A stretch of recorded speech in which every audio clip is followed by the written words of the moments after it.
السلام علیکم جمی بھائی، کیا حال چال ہیں؟ ٹھیک ٹھاک ہیں یار؟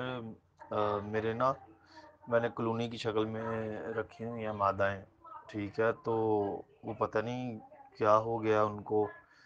پہلے ایک کا وزن کم ہوا، آہستہ آہستہ آہستہ آہستہ وہ کھانا پینا چھوڑ گئی، سست ہو گئی، مطلب بیٹھا بھی نہیں جاتا تھا، لیٹی رہتی تھی، تو مر گئی۔ پھر آہستہ آہستہ پھر دوسری، پھر تیسری، پھر چوتھی، تو یہ ایسے مر رہی ہیں۔ پتہ نہیں کیا کوئی بیماری آ گئی ہے شیڈ میں، کیا مسئلہ ہے؟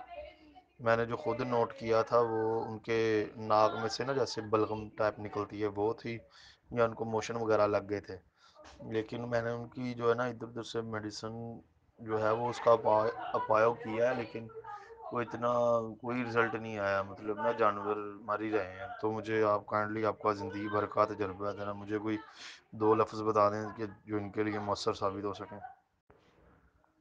اور مطلب جو جو خرگوشنی اس طرح ہوتی جا رہی نا، وہ مطلب سانس بھی اس کی لینے کی جو ہے نا، ایسے اوکھے اوکھے سے لیتی ہے سانس۔ جی محترم، آپ کی جو ریبٹ ہیں یہ زکام کی وجہ سے مر رہے ہیں۔ زکام اس کا اس حد تک شدت اختیار کر چکا ہے کہ ان کی ناک بند ہو چکی ہے، اور خرگوش ناک سے ہی سانس لیتا ہے، اس کو یہ پتہ نہیں کہ منہ سے بھی سانس لیا جا سکتا ہے، چونکہ جانور ہے نہیں سمجھتا۔